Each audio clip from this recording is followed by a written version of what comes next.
مشروم جیل نه یوازې د اوبو ښکلا ده بلکې د زړه سکون هم دی. د غرونو په څوکو سپینه واوره، د چینو شړنګا او د باد نرمه غیږه ده. هر څه دلته د روح د تسکین سبب ګرځي. نو راځئ چې ورته خپل سفر وکړو او ورته څنګه بځو.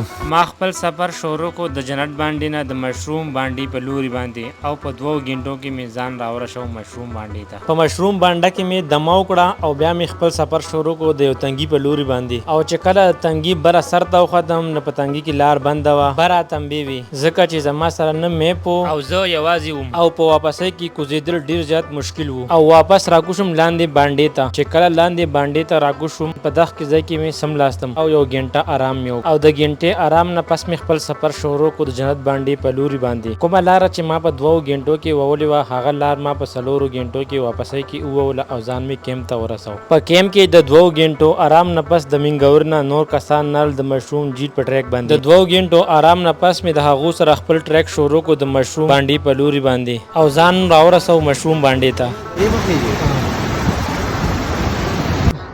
د دې ملګرو سره ملګري شو، صاحب ما خپل یو ټریک کړی خو بیا زه واپس شوم دې ځای نه، ځکه چې ماته لار نه معلومه.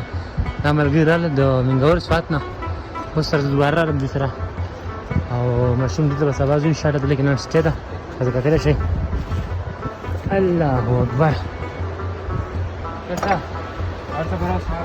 په مو وکړه سحر شو او اوس خپل سفر شروع کو د مشروم جیل په لوري باندې.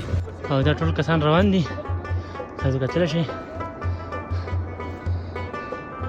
هغه جیل چې کوم ښکاري دی مخامخ چې کوم تنګې دی په دې تنګې به تاسو راخیږئ نه وګورئ.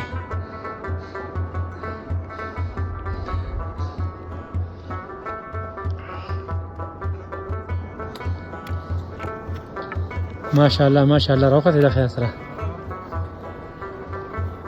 مونږ به یاد کې وایدا یو والا پکې مردانه و. لاولنې پاسم کراس کو، اوس په زو دویم پاس ته.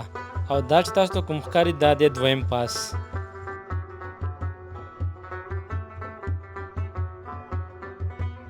د لږ ټیم آرام نه پس مو خپل سفر شروع کو د دویم پاس په لوري باندې.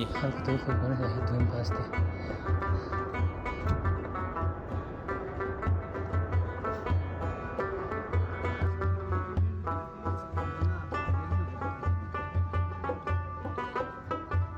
او د ډیر سخت مشقت نه پس مو ځان راورسو یو ښایسته جیل ته چې ورته ویلی شي مشروم جیل. راځئ چې مشروم جیل ښکلې او ښایسته نظارې ستاسو سره شریکې کړو.